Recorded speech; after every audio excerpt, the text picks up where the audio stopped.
N'oublie pas de t'abonner à la chaîne YouTube Togoli News. Madame, Monsieur, bonjour à tous. Nous sommes ravis de vous retrouver ce jeudi matin sur la radio Taxi FM Lomé.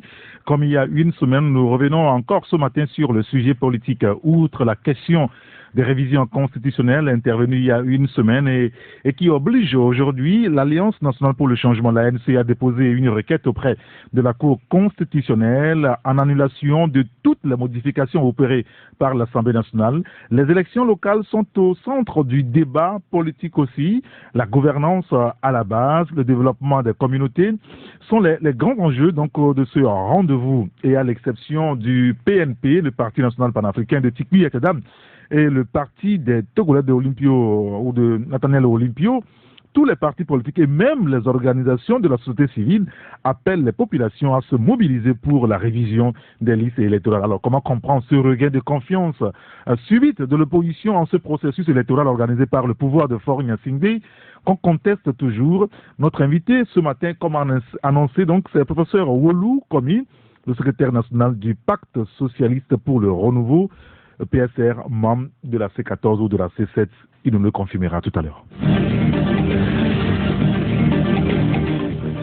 Retour en studio avec notre invité, on le disait, c'est professeur Wolu Komi, le secrétaire national du Pacte socialiste pour le renouveau, PSR. PSR qui est membre de la coalition des 14 partis de l'opposition. Professeur, bonjour. Bonjour Eric et bonjour aux auditeurs. Merci d'avoir accepté d'être avec nous ce matin. C'est moi qui vous remercie. Alors, votre parti, le PSR, fait partie d'un regroupement, la coalition des 14 partis de l'opposition, qui entre-temps s'est vu des membres sortir du groupe. Comment est-ce qu'on doit vous appeler aujourd'hui, la C14 ou la C7? C'est toujours la C14. Vous voyez, c'est une évidence et ça ne pose aucun problème d'un point de vue juridique. La C14, c'est un nom qu'on a donné à une organisation. Et cette organisation existe toujours. Elle continue ses activités. Malheureusement, elle a enregistré la défection de certains de ses membres des partis politiques qui le composaient. Et dans le cas d'une association, ce n'est pas parce que certains membres de l'association auraient quitté l'association et qu'évidemment qu'on doit changer de nom, pas forcément. Et une circonstance a voulu, qui est 14 au début, et nous n'avons jamais fermé ce groupe. Cela voudrait dire que s'il y avait eu d'autres adhérents, on n'aurait pas changé de nom. Et de la même façon, s'il y a des défections, et ça ne change pas. Le contenu relativement aux raisons pour lesquelles cette institution et cette organisation a été mise en place, les raisons demeurent les mêmes. On peut changer de nom si on le veut. Et si nous voulons nous conserver la C14, nous l'avons conservée. Et je souhaiterais véritablement que l'on oublie ce débat pour aller à l'essentiel. Très bien. On va aller à l'essentiel. Nous allons citer le cas de la C14, de la C7. Donc nous avons la confirmation aujourd'hui que ça demeure la C14. On va revenir véritablement sur ce que vous êtes en train de faire depuis que 7 de vos membres sont partis, que vous êtes restés 7. On va y revenir tout à l'heure, mais parlons d'abord de votre parti, votre formation, le PSR. Le PSR qui, à travers vous, a longtemps aiguillonné l'armée togolaise. Vous avez plusieurs fois adressé des messages aux forces armées togolaises. J'imagine que vous étiez admiratif quand même de l'armée soudanaise, de l'armée algérienne face à la crise qui récemment ont bousculé un petit peu les régimes de ce pays-là. Oui, une armée est une composante du peuple. Il n'y a pas d'un côté le peuple et de l'autre l'armée. Nous avons les mêmes problèmes, nous avons les mêmes valeurs. Et je crois qu'à un moment donné, il faudrait que toutes les composantes de la nation s'asseyent et puissent discuter. L'armée ne doit pas regarder des civils comme des citoyens de second rang et les civils ne doivent pas considérer les militaires comme des gens entièrement à part. Non, nous sommes tous des citoyens, nous avons les mêmes problèmes. Le militaire, aucun militaire n'est né militaire. Avant de devenir militaire, il était civil. Et il finira par redevenir civil lorsqu'il aura sa retraite et qu'il sera plus dans l'armée. Et leurs enfants ne seront pas des militaires, tous des militaires. Leurs épouses, leurs époux ne seront pas tous des militaires. Cela voudrait dire qu'il y a une communauté d'intérêts et nous ne formons qu'un seul bloc, en réalité. Et c'est justement pour cette raison qu'à un moment donné, il faudrait que tous nous puissions nous asseoir, discuter, traiter de nos problèmes. Et c'est la chose la plus élémentaire. Vous êtes revenu 2 ou 3 fois sur le cas des forces armées togolaises. Ça voudrait dire que vous pensez au niveau du PSR que l'autre partie du problème togolais, c'est l'armée. Oui, en réalité, quand vous voyez parfois comment les militaires se comportent, quand je dirais, c'est certainement sur l'instruction de leur hiérarchie. Et vous savez, dans l'armée, on dit souvent exécution avant réclamation, l'obéissance, etc. Et discipline, ils exécutent les ordres qui leur sont donnés. Et c'est en cela que nous leur disons non, il y a des ordres qu'on ne peut pas exécuter. Parce que notre Constitution elle-même leur permet de ne pas exécuter des ordres qui sont manifestement attentatoires aux droits de l'homme. Et donc ils doivent comprendre que, et même ceux qui peut-être sur le plan politique font des revendications, c'est pour l'intérêt commun. On peut avoir des divergences dans la façon de le faire, mais relativement à l'objectif final, nous avons l'obligation que ce soit le même, c'est-à-dire l'intérêt général. Et moi, je continuerai toujours à parler à cette armée, et je considère que nous devons pouvoir nous comprendre, parce que ce sont des hommes comme nous comprenons, nous devons comprendre pour que ensemble nous puissions construire un État qui assure la sécurité de tous, l'entente cordiale entre tous les Togolais. Oui, mais ça, en même temps, c'est facile d'envoyer des messages comme ça à la presse par rapport à l'armée togolaise, mais quelle démarche faites-vous envers cette armée? C'est l'autocritique ou reproche qu'on fait aujourd'hui aussi à vous, les partis politiques. Vous savez, ce sont des messages que moi je leur adresse. Individuellement, ils lisent, ils comprennent. Vous savez, dans un pays donné... Ça pourra faire son effet. Ça peut faire son effet. Nos problèmes, qu'il s'agisse des civils, qu'il s'agisse des militaires, le problème africain d'abord, à mon sens, est un problème de mentalité. Nous sommes en train de parler ici, peut-être des militaires. Quand nous prendrons les civils, ils ont des problèmes de mentalité également, qui sont de réels freins au développement.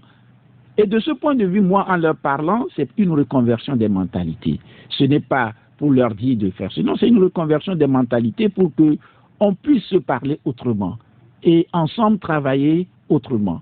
Et je leur disais dans l'un des messages qu'en réalité, on peut disperser une foule, mais le faire avec intelligence, sachant que ceux que l'on disperse ne sont pas des gibiers en réalité.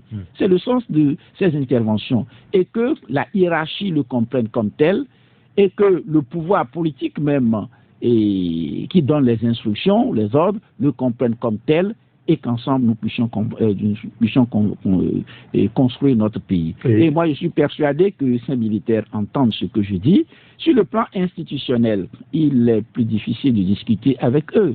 Je vois mal, par exemple, aujourd'hui, l'opposition togolaise, on n'a pas le passé envisagé. Mais quand nous écrirons peut-être même à l'état-major pour dire que nous voulons discuter avec eux, ça m'étonnerait même qu'ils puissent accepter de discuter avec nous.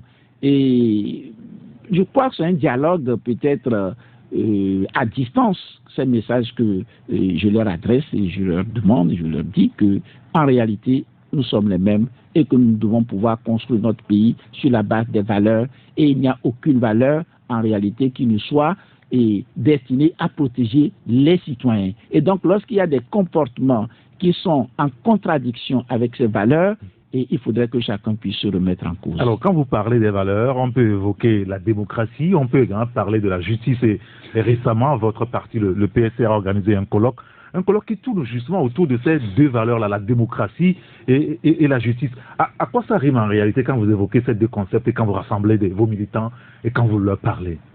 Et je crois, à mon sens, que c'est la base même d'un développement durable. Vous savez, on dit la démocratie, c'est le meilleur système en réalité de gouvernance qui assure les libertés, qui permet donc aux citoyens de contribuer librement. Mais dans cette démocratie, nous avons la séparation des pouvoirs. Mais naturellement, vous verrez que le pouvoir exécutif, la tentation de pouvoir contrôler les autres pouvoirs, cette tentation est presque naturelle partout. C'est vite fait. Ça peut se faire s'il n'y a pas véritablement de garantie. Et quand vous prenez le pouvoir législatif, surtout lorsque le pouvoir législatif et le pouvoir exécutif sont du même bord, Abonnez-vous à Gori facilement, News. le pouvoir législatif peut s'aligner. La véritable garantie, le pilier qui pourrait assurer vraiment la sécurité des citoyens, la liberté des citoyens, c'est la justice. Et dans ces conditions, si cette justice elle-même fonctionne mal, si cette justice elle-même n'est pas conforme aux valeurs, c'est que véritablement c'est toute la société qui s'écroule. Si dans un pays, toutes les forces, toutes les institutions vont mal, si la justice tient debout, donnez-vous simplement quelques années ou même quelques mois, vous allez tout reconstruire. Alors, vous êtes en train de prêcher du genre, oui, il y a des gens qui peuvent avoir l'appareil exécutif, mais faisons tout pour que ce soit d'autres personnes qui aient l'appareil judiciaire. C'est que l'appareil judiciaire travaille sur un certain nombre de valeurs, de principes. Et il faut que ces principes soient respectés. Même si on est du même bord que ceux qui sont au pouvoir. Et regardez, le juge n'a au-dessus de lui que la loi. Le juge n'a pas d'appartenance politique.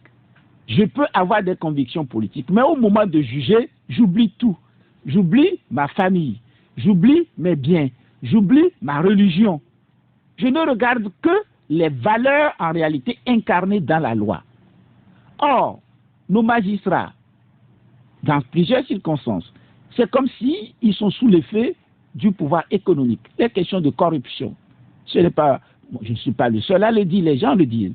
Les considérations socio-culturelles, comment le magistrat peut trancher un dossier, se passer de ses considérations politiques, se passer de son origine ethnique, se passer de ses convictions religieuses, en disant par exemple, oui c'est vrai, celui que j'ai, les deux parties qui sont devant moi, j'ai un frère en Christ qui est parti au procès, l'autre n'est pas frère en Christ, mais relativement à la loi, celui qui n'est pas frère en Christ a raison, il faut dire ce que dit la loi, simplement. Aujourd'hui, quand vous prenez les questions des manifestations où les gens se retrouvent en prison, et parfois pour un oui, pour un non, est-ce que la loi est appliquée comme il se doit? Les manifestations dans un pays ne sont pas laissées à la compétence du pouvoir exécutif. Si le pouvoir exécutif dit non, vous ne pouvez pas manifester, il faudrait que ce non soit justifié au point que la justice puisse contrôler cela. Le pouvoir exécutif n'a pas en la matière le dernier mot. C'est le pouvoir judiciaire, ou bien si vous voulez, juridictionnel, puisque c'est les juridictions administratives. Oui. Voilà, ce sont eux qui devraient avoir le dernier mot. Alors, il faut que les choses puissent fonctionner de sorte que finalement, ce pouvoir, donc cette juridiction administrative, ait le temps de pouvoir statuer après avoir été saisi, donc dans un délai utile, de sorte qu'il puisse dire, ah oui, le pouvoir exécutif ou le ministre a raison, non, le ministre n'a pas raison. Nul ne doit être au-dessus de la loi. Pour qu'il y ait état de droit, il faudrait que l'État lui-même soit soumis au droit. Il faut que le pouvoir exécutif lui-même soit soumis au droit. Mais quand on voit aujourd'hui, et sur plusieurs aspects, et nous prenons le droit pénal, qui doit être d'interprétation stricte, on se rend compte que parfois ces règles ne sont pas respectées. Et le pouvoir judiciaire peut devenir un instrument très dangereux. Parce que le juge peut te mettre en prison. Le juge peut mettre n'importe qui en prison. S'agissant d'un pouvoir si important, un pouvoir si lourd, on ne peut pas l'exercer avec légèreté. Parce que chacun... Est-ce que ce n'est pas vous en réalité, quand on est derrière le manteau d'opposant ou de l'opposition, ce n'est pas vous qui attribuez finalement à ces magistrats, à ces juges que, bon voilà, vous les soupçonnez presque d'être proches du pouvoir et rapidement vous les habillez? Et vous savez, ce n'est pas ça. Nous n'avons pas ceux que nous avons invités pour venir traiter de ces questions. Oui. Beaucoup d'entre eux ne sont pas de notre parti politique. Ce sont des techniciens. Nous avons fait venir des professeurs de sociologie, nous avons fait venir des professeurs de philosophie, nous avons fait venir des professeurs de droit, nous avons fait venir des avocats. Je crois qu'il y avait au moins 5 avocats, si je ne trouve pas. Tous ont fait des communications. Donc ce n'est pas une question de tendance politique, il y a des éléments. On voit comment les choses marchent, comment les choses fonctionnent. Et nous avons cette obligation d'attirer l'attention en réalité de ce pouvoir qui existe, mais aussi pour nous c'est de former nos militants, les sensibiliser sur ces questions, et nous savons que tôt ou tard, nous allons gouverner ce pays. Ah oui. Et donc, bien évidemment, Si on n'a pas cet espoir, pourquoi nous nous engageons politiquement? C'est une question de temps, en réalité. Et ce sont ces militants qui, demain, occuperont les responsabilités. S'ils ne sont pas épris de toutes ces valeurs, et je crois que le moment venu, et ils ne peuvent pas l'exercer comme il se doit. Parfois, certains se comportent de certaines façons par simple ignorance. Et les militants qui ne sont pas bien formés, évidemment, sont des dangers pour toute la population. Et je crois que c'est dans ce ordre d'idée. Le message est-il passé réellement? Mais je suis persuadé que le message est passé pour ceux qui sont là. Et les documents seront disponibles pour ceux qui n'y sont pas. Et vous ne pourriez pas penser aussi que pour des messages si importants, qu'on puisse d'un seul coup et transformer toutes les mentalités. C'est une question de pédagogie. Donc cela voudrait dire qu'il faut le faire régulièrement, sensibiliser, en parler et tôt ou tard, on arrivera véritablement à ces résultats. Professeur Olukomi, est-ce que le Togo est un pays démocratique? Honnêtement, vu comment les choses fonctionnent, il nous reste encore beaucoup de choses à faire dans notre pays. Dans un pays démocratique, il y a des éléments qui permettraient d'évaluer les choses comme il se doit. Et le minimum possible, c'est la séparation des pouvoirs. Il y a une séparation aujourd'hui qu'on pourrait dire dans les faits, non. Concrètement, dans les faits, non. En apparence, oui, mais dans les faits, non. Regardez ce pouvoir législatif dont nous parlons, et c'est une question d'actualité. Regardez dans quelles conditions notre Assemblée a été mise en place. Et vous voyez, quelle est l'autonomie, si vous voulez, de cette Assemblée, et quel a été le pouvoir de l'Assemblée dans notre pays, qui se trouve totalement inféodé, en réalité, au pouvoir exécutif. C'est une évidence. On ne peut pas.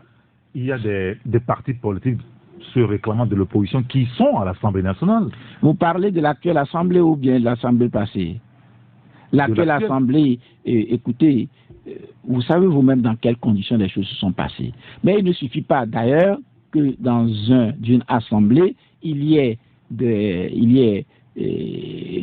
quelques opposants pour qu'on puisse dire que effectivement cette Assemblée est libre. Dès lors qu'il y a une majorité, qu'elle soit établie à la suite des fraudes ou pas, dès lors qu'il y a une certaine majorité qui ne soit pas en mesure d'être critique en quelque sorte à l'égard du pouvoir exécutif, de pouvoir l'interroger, de pouvoir éventuellement lui dire non, c'est que ça devient en réalité un seul pouvoir. Alors, mais oui, au-delà de cela maintenant, le pouvoir exécutif, le pouvoir judiciaire, je vous ai dit des éléments qui font croire que ce pouvoir judiciaire, ou du moins certains juges, ne sont pas libres, soit parce qu'ils ont décidé eux-mêmes de se subordonner. C'est possible, parce qu'on peut accorder au juge toutes les garanties possibles. Mais lorsque le juge lui-même, parce qu'il cherche des avantages pécuniaires, le juge lui-même, parce qu'il veut défendre une partie de la population ou certaines considérations qui ne sont pas d'intérêt général, et il peut se laisser lui-même utiliser par le pouvoir politique, par le pouvoir économique et par les particuliers même. C'est possible. Mais aujourd'hui, le mécanisme ou bien tout l'ensemble de ce fonctionnement n'est pas, à notre sens, satisfait. Alors, si vous estimez qu'il y a encore du chemin à faire pour qu'on puisse appeler notre pays, notre chère patrie, un pays démocratique, j'ai envie de vous demander, est-ce que nous sommes toujours en dictature? Vous savez, la dictature peut être brutale, elle peut être subtile. Et on est dans quel contexte aujourd'hui? Je peux dire une dictature subtile.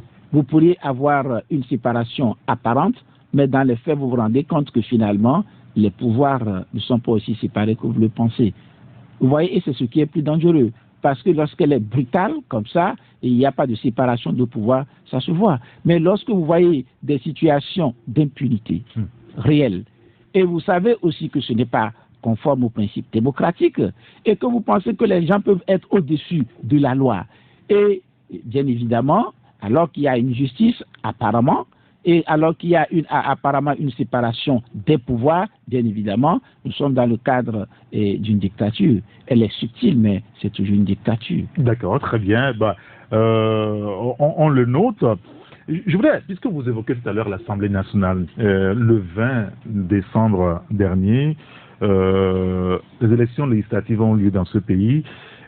Au niveau de la C14, vous avez refusé à participer à ce scrutin parce que vous égrenez un certain nombre de griefs contre les tenants du pouvoir, surtout dans l'organisation de ce scrutin-là. Aujourd'hui, Si c'est à refaire, est-ce que vous le referiez? Est-ce que vous boycotterez ce scrutin?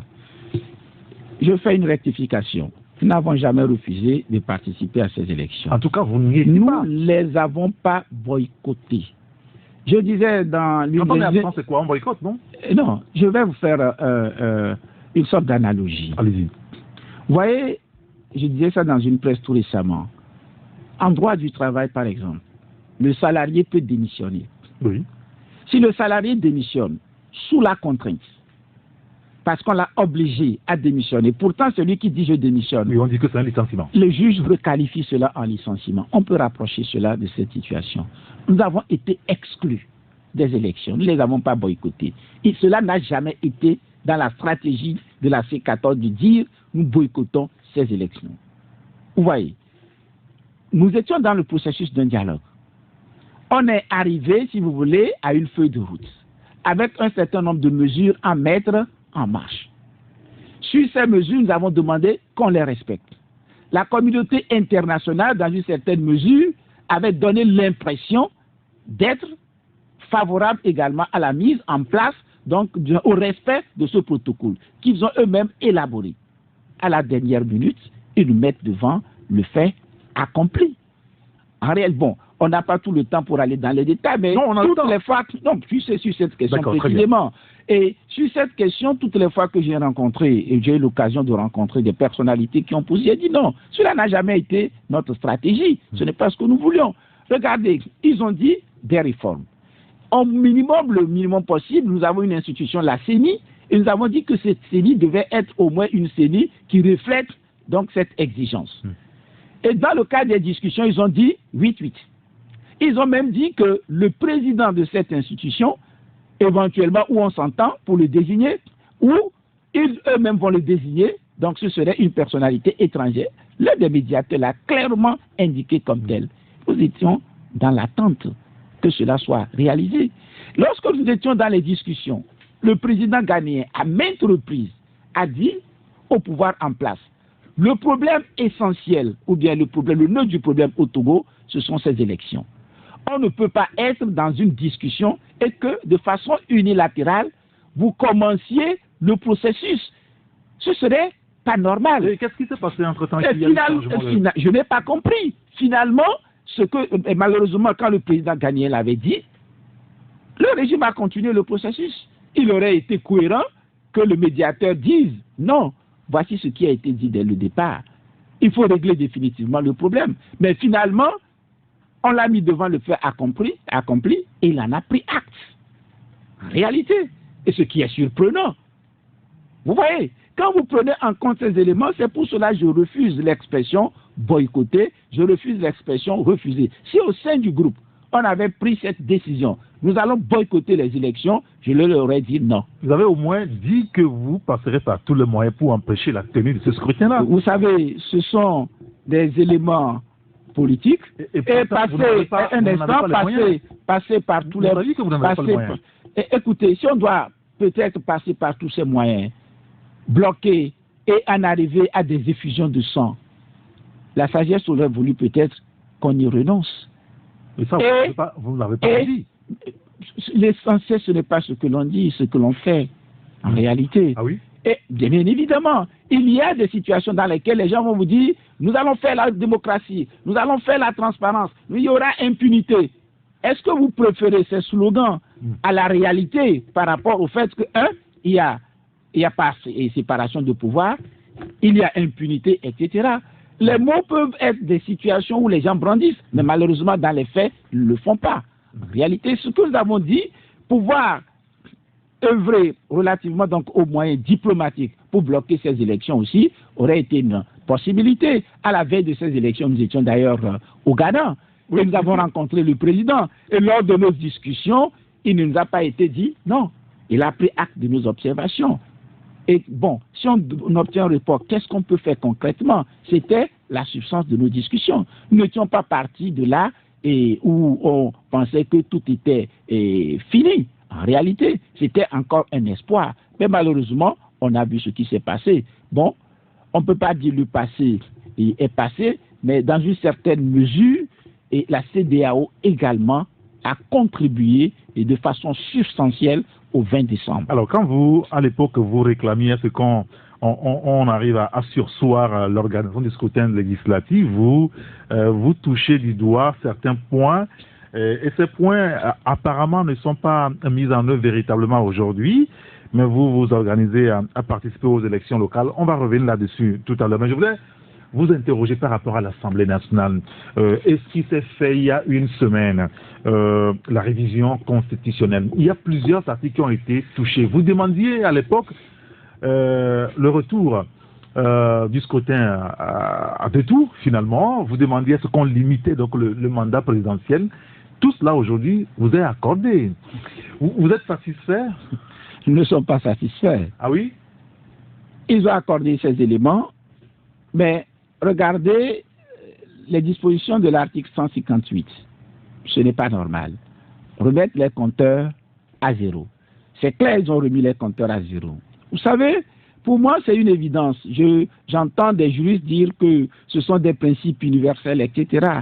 Non, c'est une appréhension scolaire du droit. Non, je vais vous l'expliquer. Première année, vous êtes professeur à l'université. C'est justement pour cette raison que j'en parle avec une aisance absolue. Je vais vous l'expliquer. Ce n'est pas une question de rétroactivité, c'est une question d'application immédiate de la loi. Ça ne se discute pas. Ceux qui utilisent l'expression rétroactivité ne savent pas de quoi ils parlent. Je suis juriste, ce n'est pas une question de droit constitutionnel. C'est une question d'application de la loi dans le temps qui s'enseigne en introduction à l'étude du droit. Oui. Je l'ai enseigné pendant longtemps à Lomé, je continue de l'enseigner à Karak. Premier point. Deuxième point, je vais vous donner, et ça aussi c'est en introduction à l'étude du droit qu'on étudie. Il n'existe pas de loi sans finalité. C'est justement pour cette raison qu'il y a un principe juridique, c'est exprimé en latin, mais l'expression, l'équivalent en français, c'est dire que la loi cesse là où cesse sa raison d'être. Ok. Dans ces conditions, si vous dites par exemple qu'il faut limiter les mandats, il y a une raison d'être de cette raison. Oui. Ok. Est-ce que cette raison a disparu? Pour que vous puissiez dire, vous mettez les compteurs à zéro. Ça veut dire que les gens ont géré le pouvoir depuis des années. C'est pour ça que l'idée de la limitation du mandat intervient. Puisque cette idée intervient, c'est qu'on veut guérir un mal. La raison d'être, c'est qu'on veut guérir un mal. Si vous remettez les compteurs à zéro, est-ce que vous êtes en train de guérir ce mal pour l'instant? Ou bien vous admettez traîner le mal pour 10 ans encore, au minimum?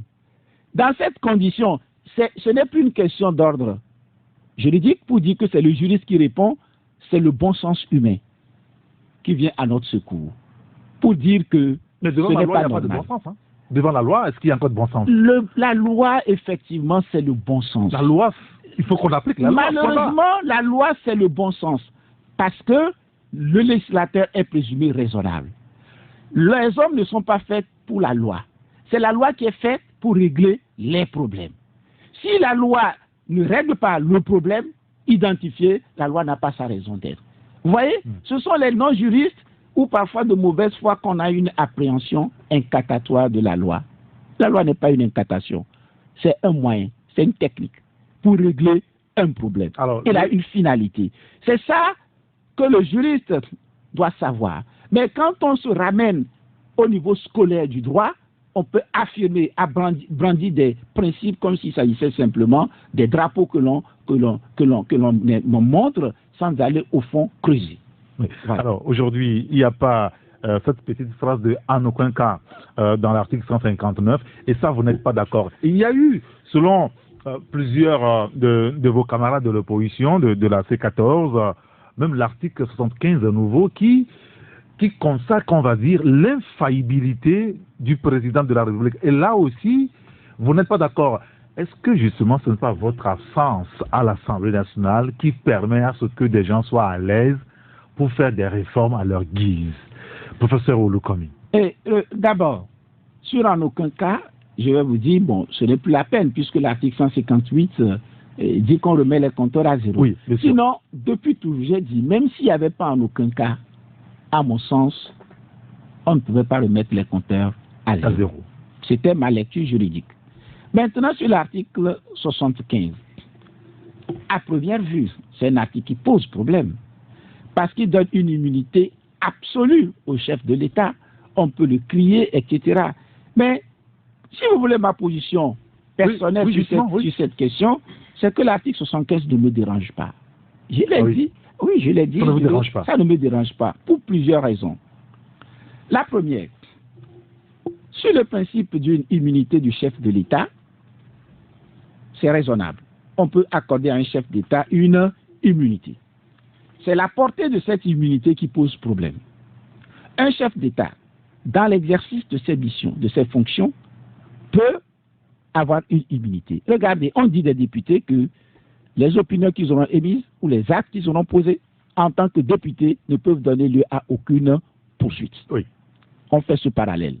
Maintenant, ça, c'est l'exercice de leur travail. Effectivement, tel que l'article est formulé actuellement, c'est si large, très large au point que l'article donnera lieu à interprétation. Est-ce que vous pensez que dans l'esprit de ceux qui l'ont formulé, je le disais aussi dans l'autre interview, un chef d'État qui, ouvertement comme ça, tue une personne, on le sait, ce n'est pas caché, c'est public. Et on dit, parce qu'il est chef d'État, même après son mandat, il ne peut pas être inquiété. Est-ce que vous trouvez un constituant raisonnable le faire? Or, dans la lettre actuellement, telle que c'est fait, on peut aboutir à cette solution.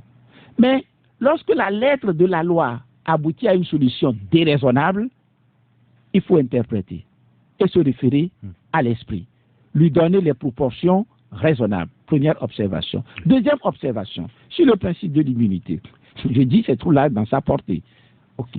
Mais si l'immunité est ce qu'il faut accorder au chef de l'État pour qu'il puisse quitter le pouvoir et réaliser l'alternance politique qui est favorable à une grande partie, je dirais peut-être à tous les Togolais, pourquoi ne pas y penser? Si c'est dans le cadre, c'est le prix à payer. Regardez, dans le cadre de discussion, la C14 avait dit à l'époque aux médiateurs, nous sommes prêts à discuter des garanties à accorder au chef de l'État et peut-être, en tout cas, et à sa famille éventuellement, pour voir ce qui peut se faire. Nous l'avons dit.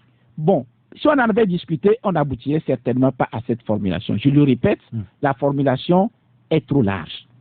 Maintenant, s'il faut obtenir... Oui, mais là, parce que là, actuellement, vous avez dit, si il faut discuter avec le pouvoir, lui offrir des garanties pour que les gens quittent le pouvoir, oui, vous êtes favorable. Mais ce texte est mis dans une constitution. Oui. Si on avait accepté les garanties, on l'aurait formalisé d'une manière ou d'une autre. On l'aurait formalisé d'une manière ou d'une autre. Voilà. Et ce que je vous dis, si ce qu'il faut faire pour qu'il parte et qu'on réalise cette alternance dans de bonnes conditions, pourquoi ne pas y penser? Et regardez, si on introduit ce texte, c'est adopté, ils l'ont déjà adopté. Supposons que le chef de l'État parte un jour par la rue, parce qu'il y a des manifestations. Vous pensez que quelqu'un passera à cet article? Il sera arrêté, il sera jugé. Mais si... En ce moment, on violerait la Constitution. On ne viole pas la Constitution. Je vais vous dire que l'article serait interprété. L'article sera interprété parce qu'un constituant raisonnable n'aboutirait pas. Les conséquences auxquelles conduit cet article conduisent à dire que la lettre a dépassé la portée. La loi cesse là où cesse sa raison d'être. La lettre a dépassé en réalité ce qui était nécessaire. Et ce que je vous dis, ce ne sont pas des propos dans l'air. Je suis un professeur de droit. Et je peux donner des cas d'interprétation d'articles où la jurisprudence limite la portée. Je crois que ceux qui nous écoutent ne sont pas intéressés par ces détails. Sinon, il suffit que je vous donne dans le Code civil l'article 1142 du Code civil et vous verrez la lettre et vous verrez l'interprétation que la jurisprudence en fait. Parce que la lettre a dépassé l'objectif nécessaire. Donc, ce texte donnerait lieu à interprétation. Mais pour que l'interprétation se fasse ou qu'il n'y ait même pas lieu qu'on se pose des questions, c'est qu'il est parvenu à quitter proprement le pouvoir, en réalité.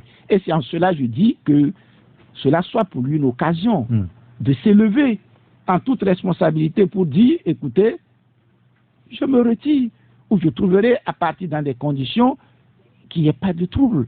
Parce que s'il parle dans des conditions qu'il ne maîtrise pas, bien évidemment, cet article sera oublié rapidement. Les gens vont interpréter cet article et ça donnera lieu à d'autres problèmes. Alors, aujourd'hui, en tout cas au niveau de l'Alliance nationale pour le changement, la ANC, on vient de déposer, en tout cas l'ANC a informé la presse qu'elle a déposé une requête auprès de la Cour constitutionnelle en annulation de toutes les modifications opérées par l'Assemblée nationale. Est-ce qu'au niveau de la C14, vous serez aussi tenté par une telle initiative, demander à ce qu'on annule toutes les modifications intervenues ou, comme vous le dites, à titre personnel, si c'est le prix à payer pour que l'alternance puisse intervenir dans 10 ans, allons-y. Si je vous comprends, mais si... Non, si... Est-ce que vous ferez comme l'ANC, par exemple, au niveau de la C14? Ou vous allez dire à l'ANC, c'est par là qu'il faut passer pour que l'alternance arrive? Je ne parlerai pas au nom de la C14 parce que cette question n'a pas été débattue au sein du groupe. Ou peut-être s'ils l'ont fait. Vous savez, en réalité, j'étais absent du pays. Je suis rentré que dimanche dans la nuit. Je n'ai pas suivi le débat, s'ils ont eu ce débat. Donc, je ne peux pas parler au nom de la C14. Ce que je vous dis, c'est que si, avec ces dispositions maintenant, avec élégance, le chef de l'État dit, l'article 158, l'article 59, je crois, oui, c'est ça, non, me permettent de me présenter. Malgré ça, moi, je me retire. Vous voyez, il serait parti avec élégance. Il serait parti par la grande porte. Et je crois que... On est en politique, là. Vous n'allez pas demander comme cela à un président. C'est ce qui serait normal dans le contexte togolais, dans le contexte d'apaisement, dans le contexte de transparence, en prenant en compte l'histoire de notre pays. Combien d'années il a déjà eu à faire, le fait qu'il ait succédé à son père. Ce sont des éléments à prendre en considération. Et avec hauteur, il peut aboutir à cette solution. Il peut aboutir à cette solution. D'accord. Mais c'est à lui de prendre la décision. Mais supposons que ce ne soit pas le cas. Il est candidat. Les élections mal faites. En tous les cas, il se maintient. Tout est possible. Regardez le cas du Soudan. Ce régime très fort. Et je crois peut-être que la dictature, le minimum là-bas, c'est aussi fort que ce qui se passe au Togo. Certainement plus fort. Mais c'est l'augmentation du prix du pain qui a abouti à ce que nous connaissons. Il se trouve où aujourd'hui? En prison.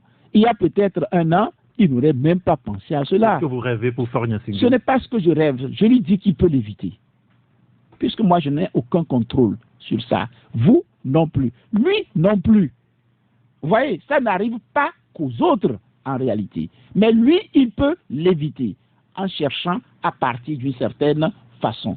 Ce qu'on pourrait appeler avec élégance.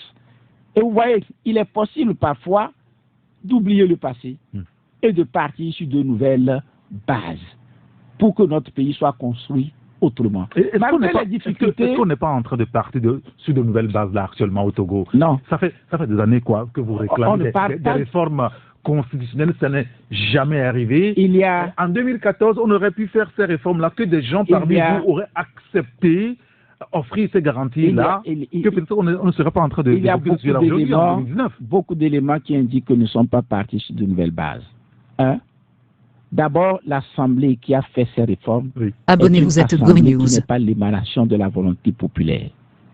Vous voyez ce qui s'était passé le 20 décembre. Les rues étaient presque désertes. Même si cette constitution avait tout donné, au fond, les Togolais le vivraient toujours avec une sorte d'amertume. Parce que ce ne sont pas eux-mêmes, ce n'est pas adopté. C'est comme si on le leur a imposé. Ils auraient souhaité que ce soit le fruit ou le produit de leur réelle volonté populaire. C'est ce qu'ils demandent est dedans. C'est cette vocation pacificatrice qui permettrait de dire, OK, maintenant, nous partons sur de nouvelles bases. Il y a un aspect juridique, il y a un aspect psychologique, il y a un aspect anthropologique, dirons-nous, en réalité. La politique prend en compte tous ces aspects-là, tous ces éléments. Et si cela était le cas, si c'était de façon consensuelle, vous verrez que les cœurs se seraient apaisés. Disons, et avec le contenu qu'on aurait obtenu, les cœurs se seraient apaisés. Aujourd'hui, même si on avait tout obtenu, il y aurait tout au moins une partie de la population qui ne serait pas satisfaite. Donc, l'Assemblée qui est là actuellement, qu'on le dise, ils le savent, ce n'est pas une Assemblée représentative du peuple togolais. Et si quelqu'un peut l'affirmer pour satisfaire son ego ou bien ses fantasmes, c'est son problème. Mais les réalités sont là. De sorte qu'on n'est pas parti à zéro. Deuxième élément, la volonté des Togolais aurait été effectivement qu'avec cette limitation de mandat, le président de la République, avec les garanties qui sont données là-bas, s'en aille. Donc on n'a pas besoin d'ajouter l'article 158. Maintenant qu'ils ont ajouté les dispositions de l'article 158, il ne reste plus qu'à une seule personne de pouvoir dire maintenant, vous l'avez vu, la Constitution me le permet, mais moi, je m'en vais. Il faudrait en quelque sorte restaurer le tissu social. Il faudrait que nous puissions sérieusement nous réconcilier. Je suis ancien président, mais j'apporterai totalement ma contribution maintenant à la construction de ce pays. Et je crois que ce tact pourrait apaiser largement les cœurs. Ce tact pour dire oui, certainement il y aura une partie qui va dire un certain nombre de mots. Finalement, il a eu peur, etc., des trucs pour le dénigrer éventuellement. Il n'a pas écouté cela. Cela ne doit pas être pour lui un obstacle pour aller dans le sens du bien, pour qu'il puisse sortir par la grande porte. Je trouve que c'est possible. Très bien. Tout à l'heure, les auditeurs vont vous interpeller justement sur ces questions-là. Ils auront à appeler directement dans l'émission sur le 93 96 99 99 ou le 99 20 09 59 ou envoyer des messages SMS ou WhatsApp sur le 90 111 49 62 pour vous interpeller sur tout ce qu'on est en train de dire depuis quelques temps. L'autre sujet aussi, on avait commencé par l'évoquer, c'est la C14. Vous n'étiez pas aux dernières élections législatives et curieusement, c'est le sentiment qui se dégage dans l'opinion. Curieusement, vous vous organisez à aller aux élections locales. Comment est-ce que vous justifiez ça vis-à-vis d'une opinion qui pensait que vous n'étiez pas aux législatives parce que les conditions n'étaient pas réunies. Et ces conditions n'ont pas bougé d'un iota, mais vous vous préparez à aller au local. Comment est-ce qu'on explique ça? Vous voyez, j'ai eu à dire que pour les dernières élections, nous n'avons pas décidé de boycotter. On nous a exclus. Ici encore, en réalité, les conditions ne sont pas remplies. Il faut être franc. Ce sont des choses qui se font dans la précipitation. C'est une évaluation de la situation. Nous n'y allons pas parce que nous sommes satisfaits des trucs là, mais nous y allons pour limiter les dégâts. Ah oui? Bien évidemment parce que cela voudrait dire que si nous n'y allons pas, totalement ils occupent encore toutes les mairies. Ils occupent les conseils municipaux, etc. À quoi aboutirons-nous avec cela? Pour des gens de bonne foi, en réalité, un régime de bonne foi n'aurait pas réalisé les élections du 20 décembre. C'est parce que dans une certaine mesure, peut-être qu'à un moment donné, comptant sur la communauté internationale qui aurait dû faire preuve de cohérence et à nos partenaires qui ont un minimum possible de décence qui les aurait conduits à ne pas faire ce qu'ils ont fait. Et pourtant, ils l'ont fait. Nous n'avons pas boycotté, on nous a obligés de le faire. Maintenant, nous disons, malheureusement, après plus de 3 décennies, on est entré encore dans une logique de précipitation. Faut-il dans ces conditions leur dire, allez-y seul encore, ou bien faut-il nous organiser pour y aller? Nous nous organisons pour y aller. Cela ne veut pas dire que nous pensons que ce qui se fait, en réalité, soit la meilleure chose possible. Ce raisonnement pourrait être fait avant le 20 décembre. On aurait pu le faire. Pourquoi est-ce que vous avez choisi de ne pas le faire à l'époque et maintenant, quelques mois après, vous le faites? On aurait pu... Est-ce que ce n'est pas un élément démobilisateur de vos bases? Je peux reprendre. Allez-y. En vous disant que nous n'avons pas choisi de boycotter. On nous avait mis devant le fait accompli, vu les circonstances que j'ai expliquées. Parce que le minimum que nous puissions attendre de la CEDEAO, c'était une cohérence par rapport à ses propres décisions. Ce qu'ils n'ont pas fait. Et presque à la dernière minute, ils nous ont mis devant le fait accompli. De sorte qu'on ne puisse même pas y participer. C'est ce qui s'est fait. En tout cas, c'est comme ça, moi, je l'ai vécu et je le leur dis. Et peut-être que si la CEDEAO n'était pas venue, on aurait abouti à une meilleure solution. C'est triste de Et le justement, dire. je voulais vous interroger là-dessus. Oui. Aujourd'hui, sur le cas de la CEDEAO, son implication dans la crise togolaise. Est-ce que, si c'est à refaire là aussi, si il vous est encore donné de retourner voir la CEDEAO parce qu'on est en crise, est-ce que vous irez la voir de nouveau pour venir vous aider à régler vos différends? Ou vous allez vous dire, alors attendez, maintenant, entre nous, résolvons nos problèmes. Vous savez, on peut toujours recourir à une institution internationale. Mais si vous voulez mon avis, si c'est la CEDEAO, personnellement, je ne souhaite plus discuter avec la CEDEAO. Parce qu'il y a un jeu de duplicité qui se joue toujours avec elle. Ce n'est pas la première fois. Ce n'est pas la première fois que la CEDEAO l'a fait. La CEDEAO l'avait déjà fait, mais cette fois-ci, c'est encore plus grave. Je disais dans un article en juillet 2018, si je ne me trompe pas, qu'il y a un risque de divorce entre la CEDEAO des présidents et la CEDEAO des peuples. Il y a deux CEDEAO. Il y a la CEDEAO des présidents et la CEDEAO des peuples. Cette CEDEAO des présidents, en réalité, ne se préoccupe pas forcément de nos situations, de nos réalités. Il faut le dire. Et c'est justement pour cette raison qu'il faut faire cet effort, aussi faire de lobbying, pour qu'au niveau de ces chefs d'État, de plus en plus, certains d'entre eux prennent cette responsabilité, qu'ils sachent qu'ils sont là pour le peuple d'abord, pour les peuples, de sorte que l'institution puisse gagner du crédit. En soi, la CEDEAO n'est pas une mauvaise chose, mais à force de marcher ou bien de bafouer les principes, bien évidemment, on aboutira à discréditer totalement l'institution. Sur d'autres plans, l'institution fonctionne bien. Regardez, ne serait-ce que les questions de droits de l'homme avec la Cour de la CEDEAO sur les droits de l'homme. D'Abuja. Cette Cour semble faire du bon travail. Nous n'allons pas rejeter toute la CEDEAO, mais c'est notre devoir de dire aux chefs d'État que leur attitude risque de discréditer l'institution.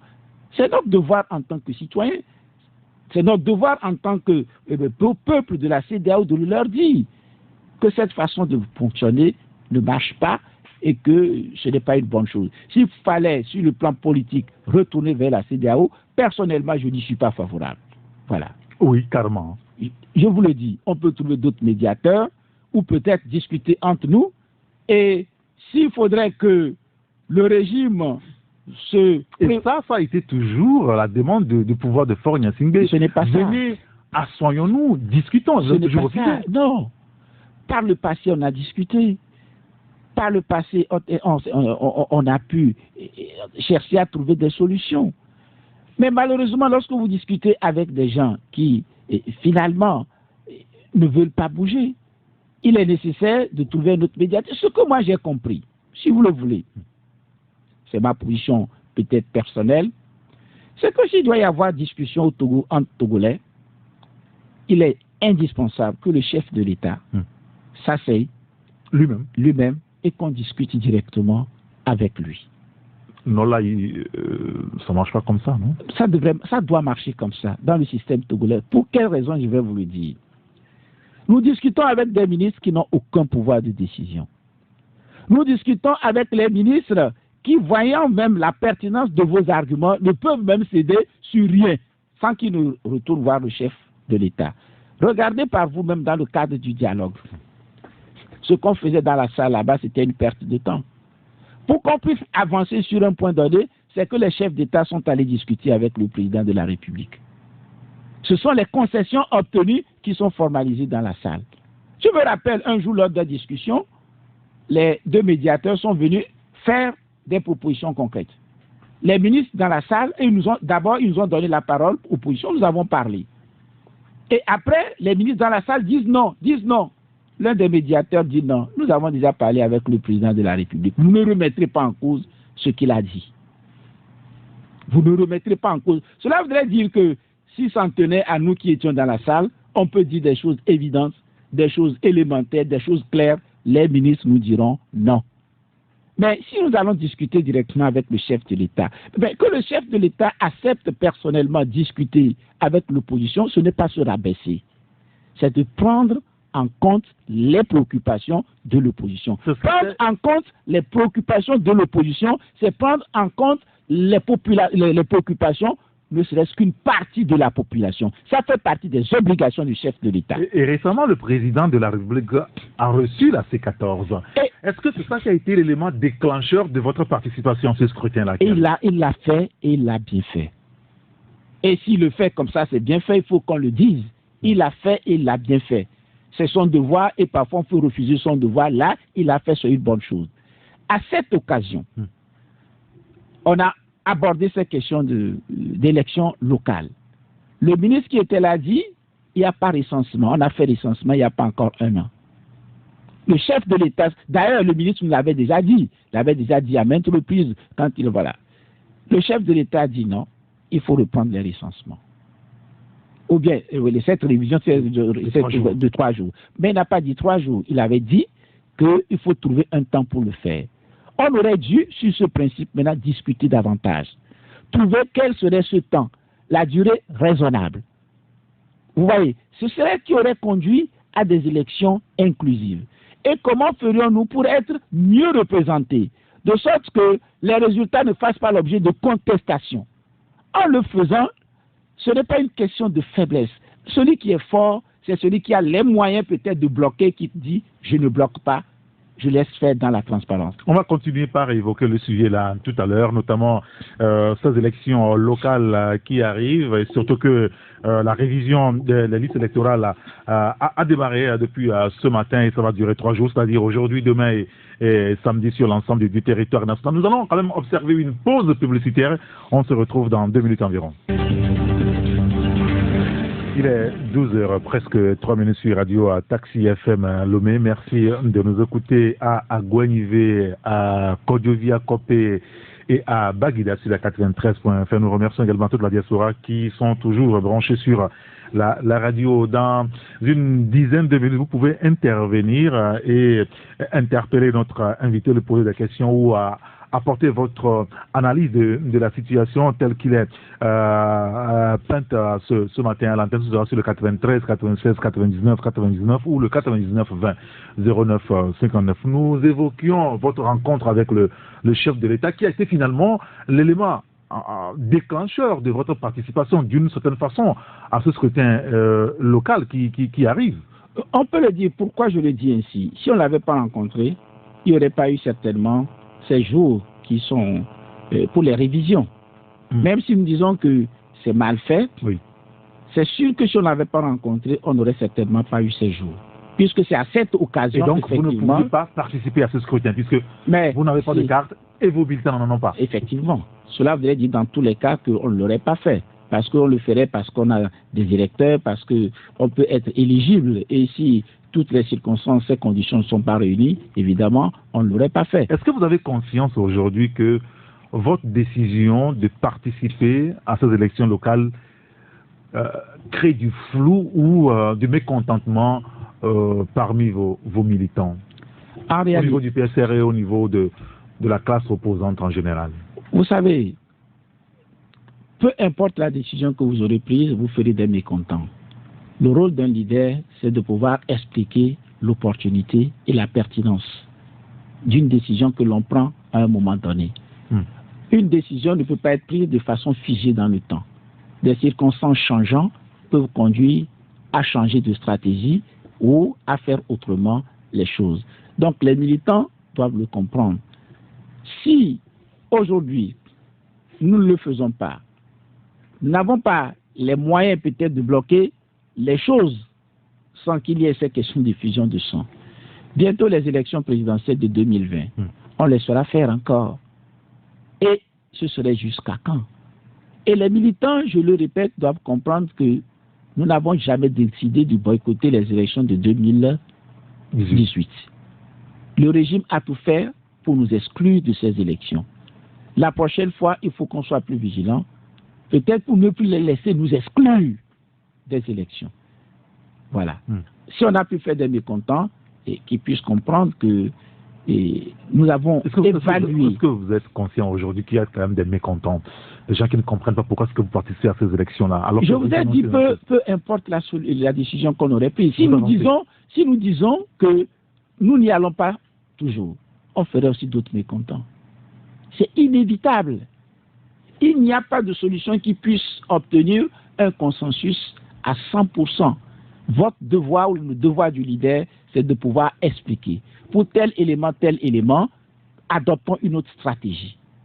C'est aussi simple que ça. Alors là, vous décidez d'aller en bloc au niveau des 7 membres de la coalition aujourd'hui. Nous y travaillons pour. Vous y travaillez pour se décider?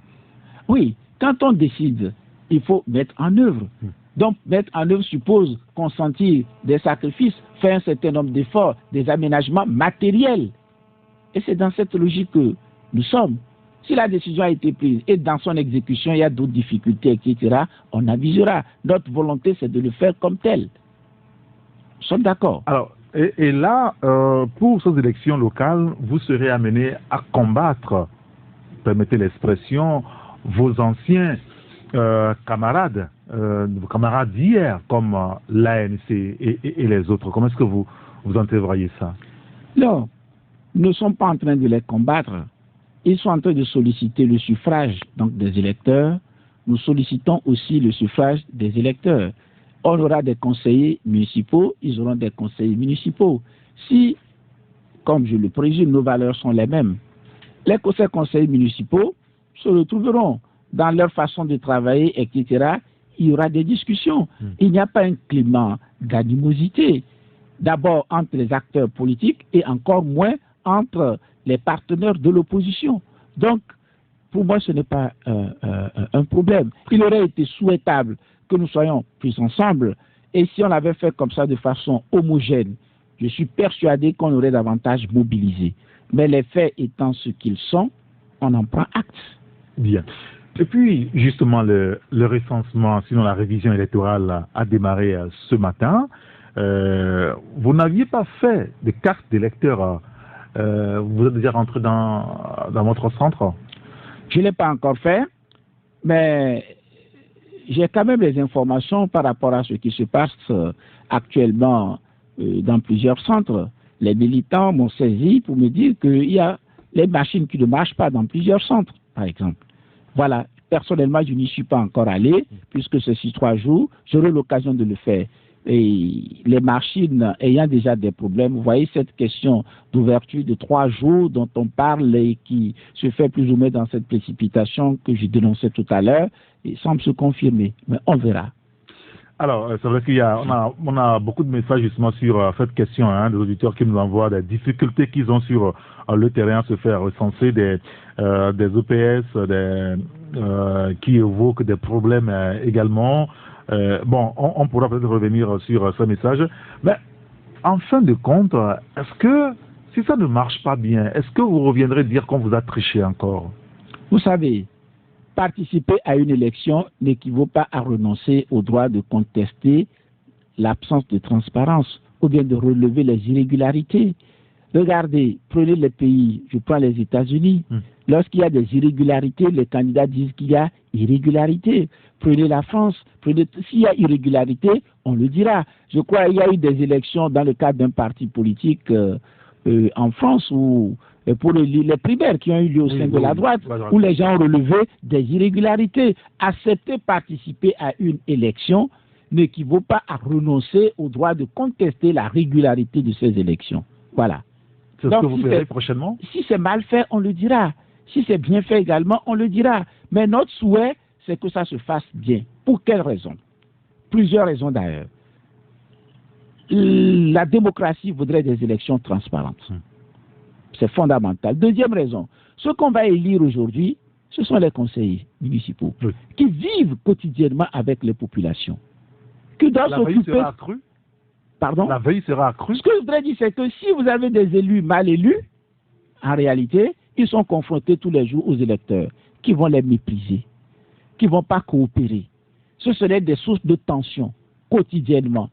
Un électeur qui dirait au conseiller, nous savons comment tu as été élu, toi là, tu ne me représentes pas. Alors que le député, lui, est plus loin.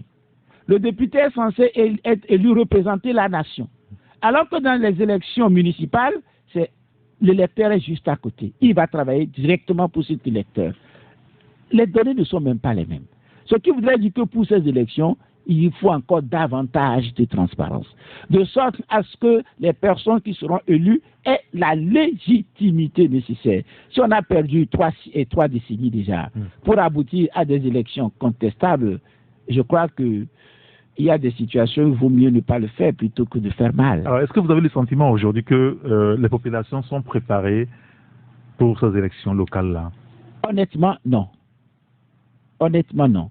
Au-delà de ce que je viens de dire, il aurait fallu un travail plus approfondi d'éducation, de sensibilisation de cette population. Aujourd'hui, et si vous posez des questions au sein de la population, à quoi servent ces élections?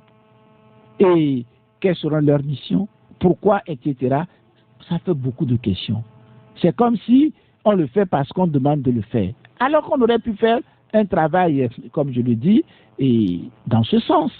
Si les choses se passaient bien dans notre pays et qu'on s'inscrit dans une nouvelle démarche, pourquoi pas des délégations du régime avec l'opposition, se répartir sur l'ensemble du territoire, faire des trucs de sensibilisation avec les populations, expliquer pourquoi, quel est l'intérêt et la nécessité de le faire dans une transparence absolue, ce qui montrerait à la population que aujourd'hui les choses sont en train de changer.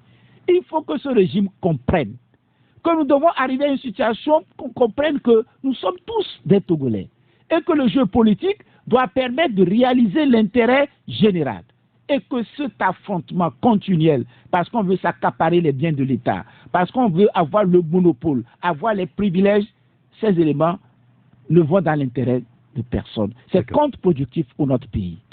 On va maintenant donner la parole aux auditeurs qui souhaitent interpeller notre invité ce matin de le faire en composant le 93 96 99 99 ou le 99 20 09 59.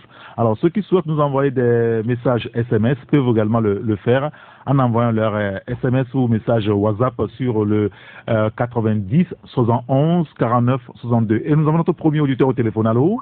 Allô, bonjour. Oui, bonjour, cher grand citoyen d'État. Comment allez-vous? Oui, je vais bien et vous? Ça va très bien. Monsieur Komi? Oui, nous vous écoutons. Oui, pour une proposition de loi à l'Assemblée, nous apprenions que ça doit être un cinquième des députés qui doit faire la proposition.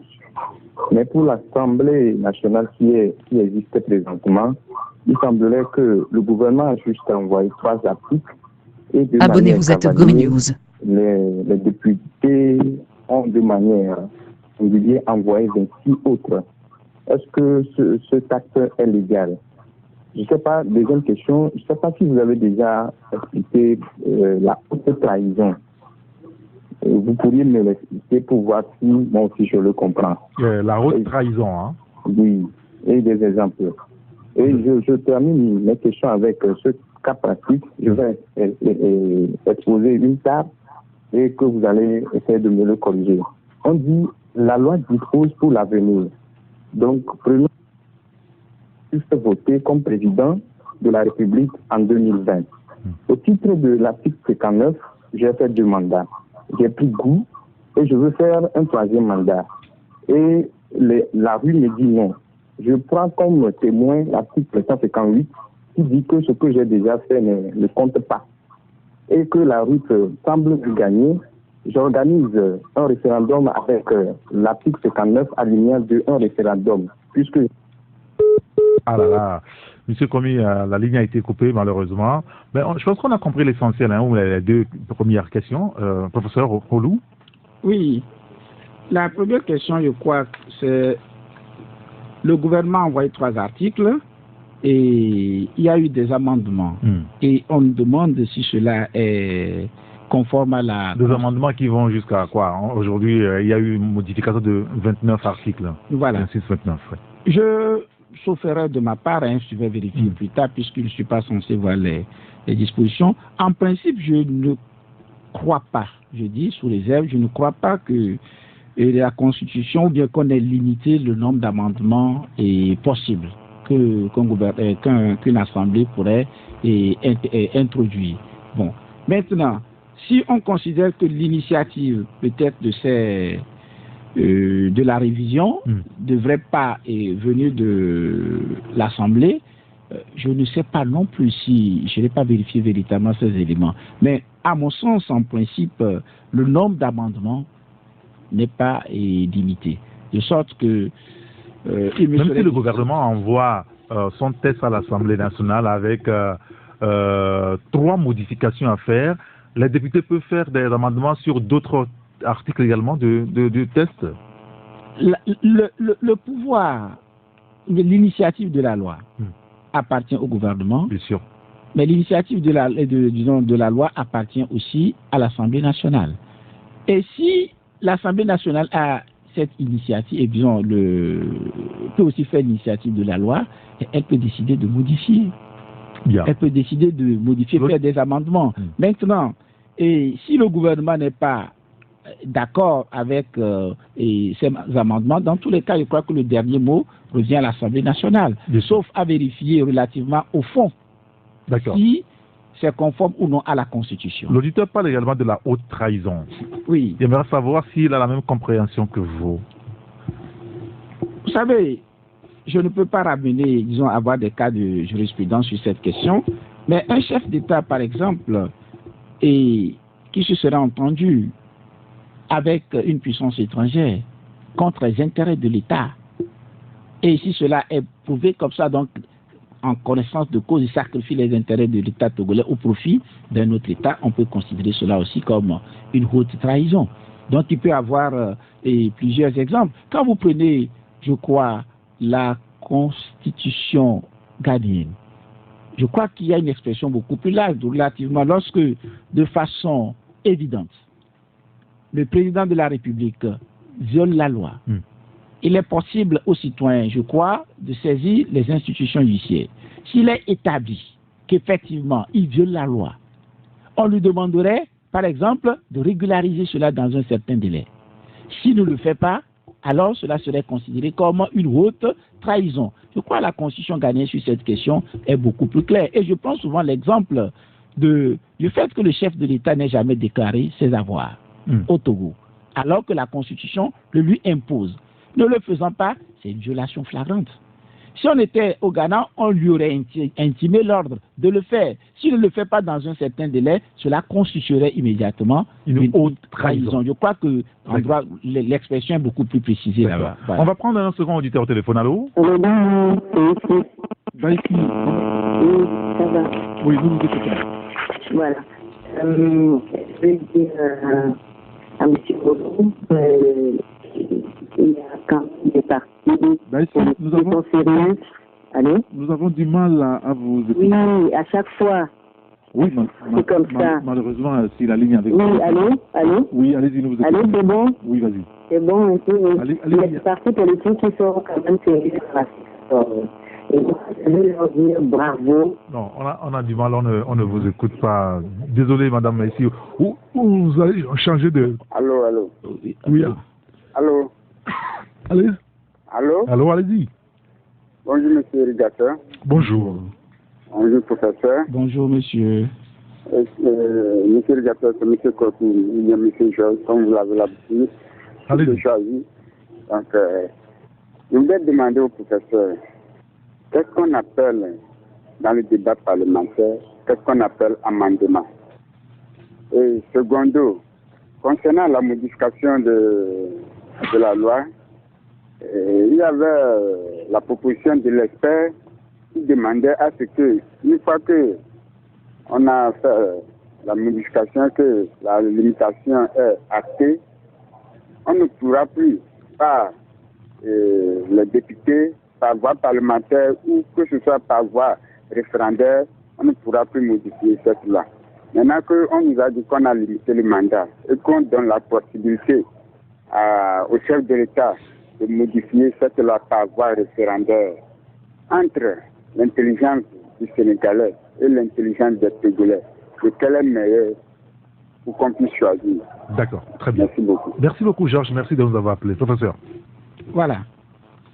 Première question, on demande qu'est-ce qu'on appelle amendement. Lorsqu'on introduit un texte dans sa version initiale, oui, les députés peuvent proposer des modifications. Ces modifications peuvent conduire peut-être à reformuler des articles, et ces modifications peuvent conduire finalement à ajouter de nouveaux articles. Et donc, j'inscris dans amendement et les réécritures possibles d'un article en ajoutant une virgule, parce qu'en sautant par exemple une virgule, ça peut avoir un autre sens, qu'il s'agit de nouvelles virgules, ou qu'on introduise de nouveaux textes, par exemple, quand il dit un nouvel article, et à mon sens, et tout cela fait partie de ce que je pourrais appeler amendement. D'accord. Voilà. Deuxième élément, c'est de savoir relativement à la position de l'expert qui dit qu'il y a des articles qu'on ne peut pas modifier et selon ce que aujourd'hui on permet de modifier cela par voie référendaire. Oui. Vous voyez, cela correspond à deux raisonnements différents.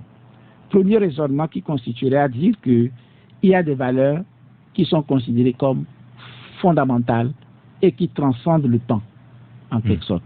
De sorte qu'on ne permet à personne de le modifier. Et en le modifiant, en réalité, on change la nature des choses. Dans une société donnée, il y a des valeurs. On veut dire que si ces valeurs-là sont remises en cause, finalement, c'est que la société n'est plus ce qu'elle aurait dû ou devrait être. Tel article, on ne peut pas y toucher. Et il veut savoir si finalement l'expert sénégalais, lui, il est plus intelligent que les Togolais. C'est je crois que cette affirmation qui a été faite, c'est ce qu'on peut comprendre de la proposition de l'expert sénégalais. L'autre, c'est pour dire que les choses évoluent dans le temps et dans l'espace, de sorte que pour un peuple donné, à un moment donné, il est possible encore de modifier donc cet article, de modifier toutes les dispositions possibles. D'accord. Et si vous voulez, je vous donne un exemple. Oui. Il y a une loi qui a été modifiée en bonne et due forme. Je crois que c'était au Bénin, mais la Cour constitutionnelle a dit, d'accord, mais la modification de cet article est contraire même aux valeurs.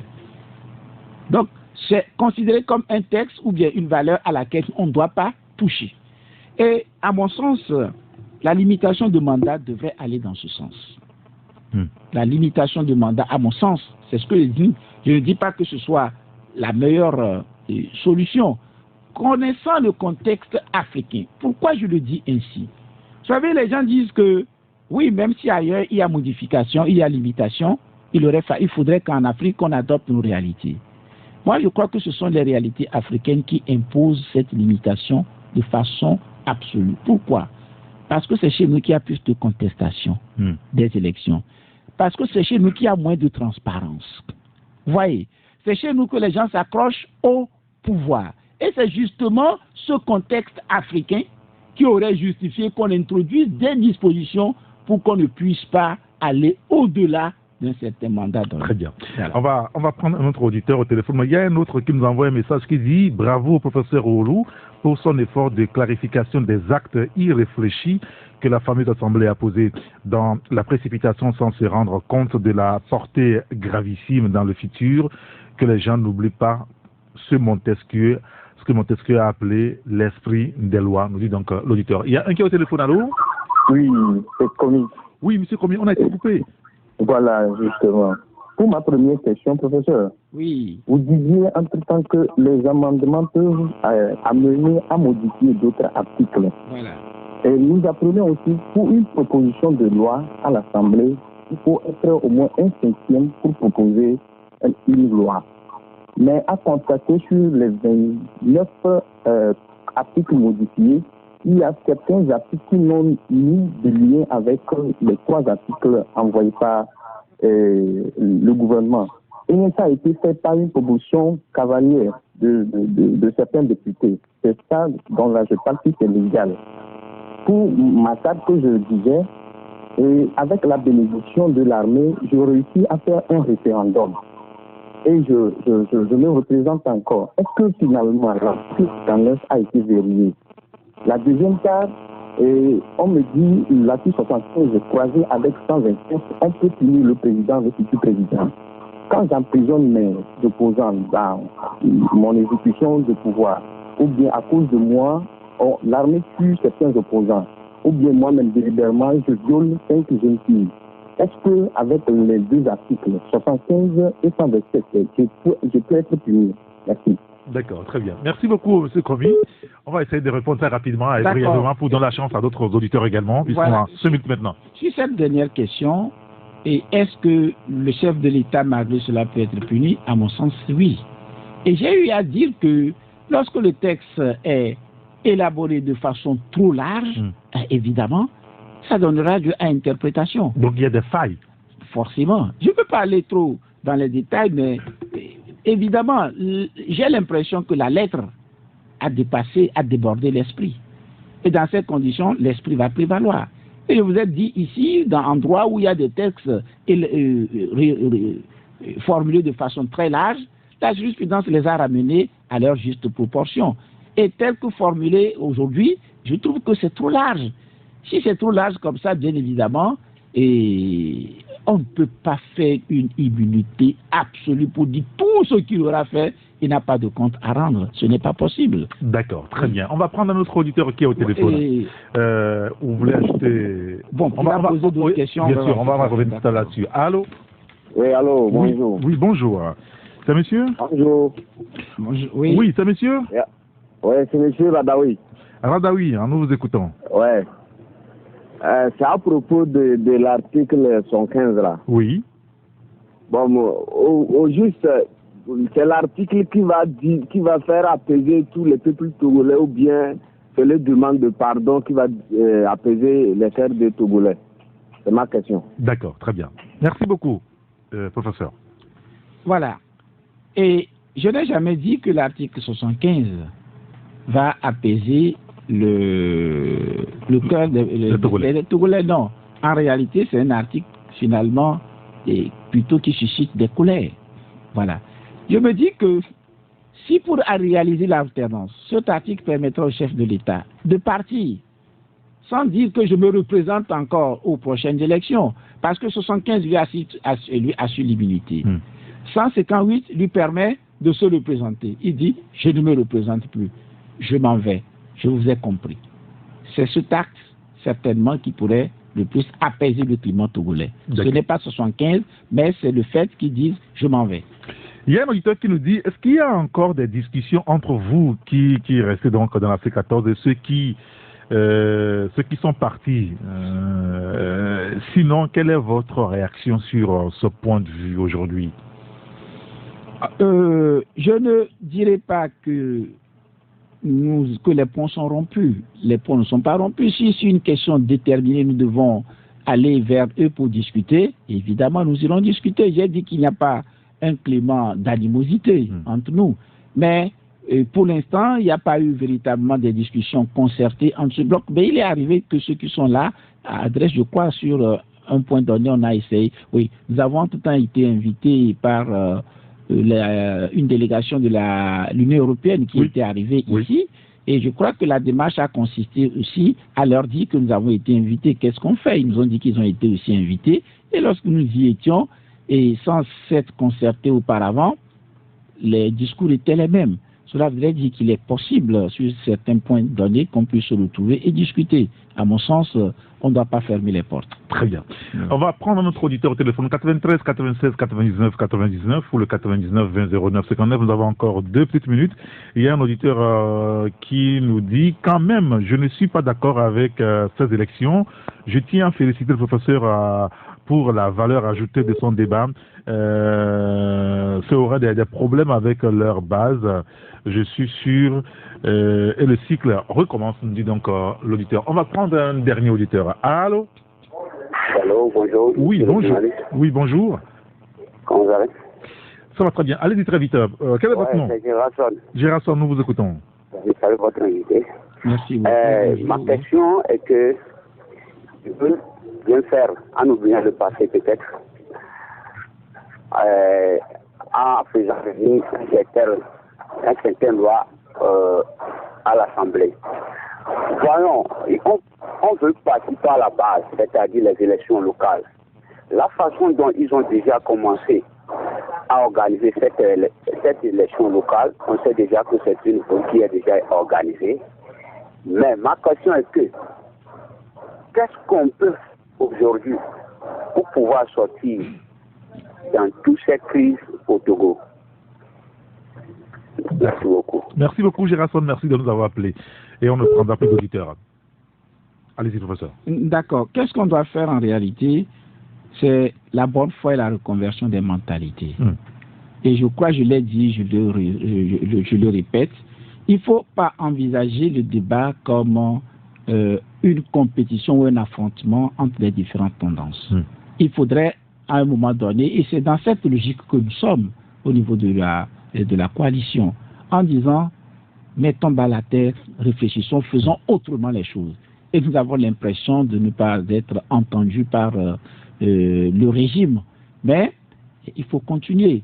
Parce que tant qu'il n'y a pas cette bonne foi qui nous permette vraiment de discuter, de faire autrement les choses, et on ne peut arriver forcément qu'à une situation comme celle qui est en cours aujourd'hui au Soudan, en réalité, et où les gens ont eu l'occasion maintenant de discuter. On dirait qu'après son départ, l'armée et les civils ont eu le temps depuis plusieurs semaines de discuter, et les discussions continuent.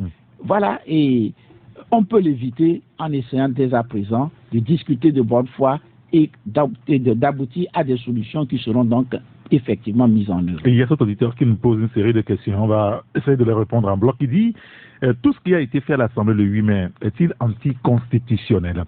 Est-ce que la Cour constitutionnelle ne peut pas se prononcer? Cette nouvelle constitution s'applique en même temps ou faut-il encore un décret d'application? Vous voyez, par rapport à ce qui s'est passé depuis, moi je vous dis que, en principe, l'émanation même de cette assemblée fait qu'elle n'est pas légitime pour faire ce qu'elle fait. Maintenant, cette assemblée n'est pas légitime pour faire... Ce qui a été fait n'est pas anticonstitutionnel. La Cour ou du moment où vous estimez que l'assemblée n'est pas légitime, donc tout ce qui proviendrait de l'Assemblée nationale est anticonstitutionnel, c'est tout ce qu'on vient de faire. Vous savez ce qu'il faut dire, c'est qu'il faut savoir ce qui est possible et ce qui ne l'est pas. Oui. Est-ce que nous sommes en mesure aujourd'hui de remettre en cause ce qui a été fait? Si la Cour constitutionnelle, qui est entre les mains du régime, je pourrais le dire également aussi, vous voulez la saisir, ça m'étonnerait qu'elle remette en cause ce qui a été fait. Si elle ne peut pas remettre en cause ce qui a été fait, que faites-vous pour y faire face? Je crois que si finalement à un moment donné, on ne s'inscrit pas dans cette logique, on ne peut pas bloquer ou éviter les trucs jusqu'à ce que nous puissions renverser les choses.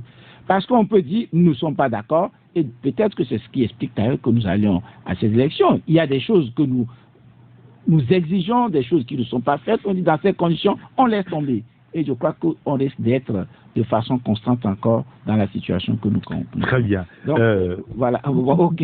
Merci beaucoup, professeur. On va devoir rendre l'antenne. Peut-être un dernier mot vers les auditeurs. C'est un message d'espoir. Moi, je le dis toujours. Malgré ce qui se passe, malgré toutes ces difficultés, nous avons l'obligation de continuer la lutte. Il faut résister. Il faut lutter pour pouvoir un jour mettre fin à cette situation. Et je crois que le chemin parcouru, forcément, est plus long que ce qui reste à faire. Nous le devons pour nous-mêmes, nous le devons pour nos enfants. Il faut mettre fin à un système de dictature et contre-productif. Merci beaucoup, professeur Wolu. Comme je rappelle que vous êtes le secrétaire national du Pacte socialiste pour le renouveau PSR qui est membre de la coalition de 14 partis, disons beaucoup plus de la coalition de la C14. Ouais. Parce que là, actuellement, il n'y a plus de 14 partis là-dedans. Ils sont que 7. Merci d'être venu nous voir ce matin, d'avoir surtout accepté d'être avec nous en studio. Merci à tous les auditeurs qui nous ont suivis. Merci à Francis Daé qui a assuré la coordination technique. Appelez-moi Ancien Irrigator. À la prochaine, au revoir.